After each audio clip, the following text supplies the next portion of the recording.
Hey brewers, winter is on its way and here is my oatmeal stout. Now I did a video about my recipe and process for this video up here about a year ago. This year I'm changing the recipe up a little bit. I've added a secret ingredient, so stick with me to see how it goes.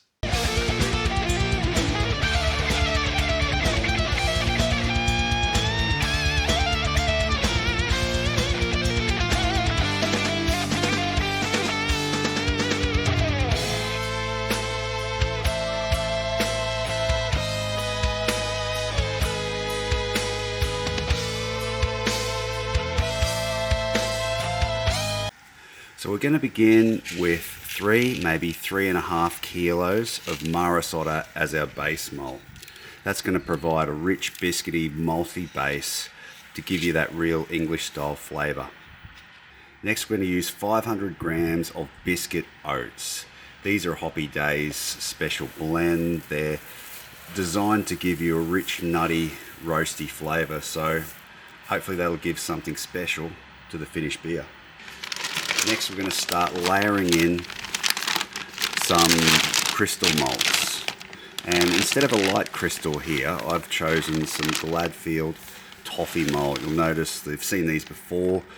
They're sort of shriveled up yellow kernels and they'll add a nice toffee sweetness to the finished beer. Next we're layering in some medium crystal, so you can see that sort of orangey light brown colour of the malt. That's going to start bringing in more caramel toffee notes to the finished beer. Then we're moving to the dark crystal, which we're moving more to the dark caramel toffee fruitcake end of the spectrum. You'll notice the kernels of this are a bit darker, so they're going to give us a deeper, richer complexity to the finished beer. So we're layering all these malts in to give us a complex, interesting malt profile, because that's really where this beer is going to shine. Finally, we're going to layer in some dark malts to bring a bit of complexity. We don't want a big roasty stout presence, so we're going to use 50-50 mix of pale chocolate malt.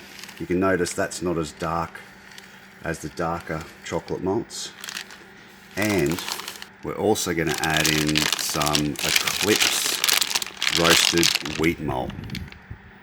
This is like carafa, which is a dehusked grain. Because the wheat doesn't have the husk, you don't get that roasted, dark roast astringency that you do with, say, roasted barley. So what we're trying to do is get a bit of this hints of coffee and deep colour complexity into the beer without that dark, stouty astringency.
Can you see that?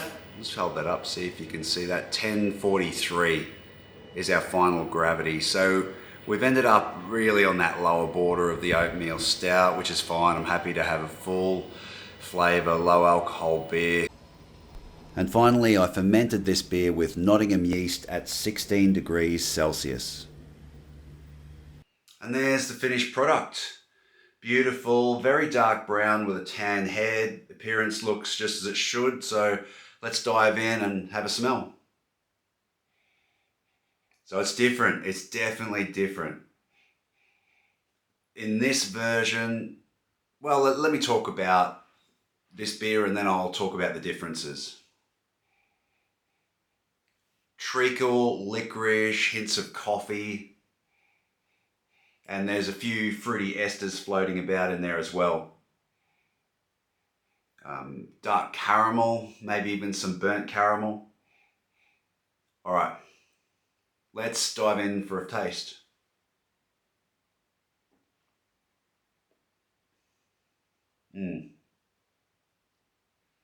So, some figs, dried fruit, hints of coffee, but it's not the dominant flavour.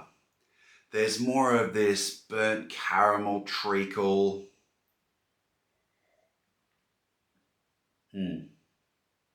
Licorice type character coming through, which is definitely different to other iterations of this beer.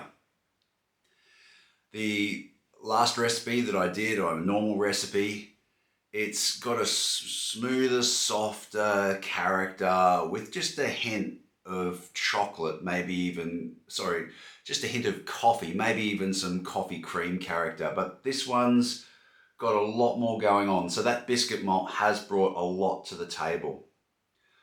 It's quite nice. If you want a more traditional oatmeal stout, I'd stick with the original recipe, but this really ramps up the malt character in some interesting ways. So give it a go if those flavors sound good to you. That licorice, burnt toffee, fig type thing, it certainly adds a totally new dimension to the beer.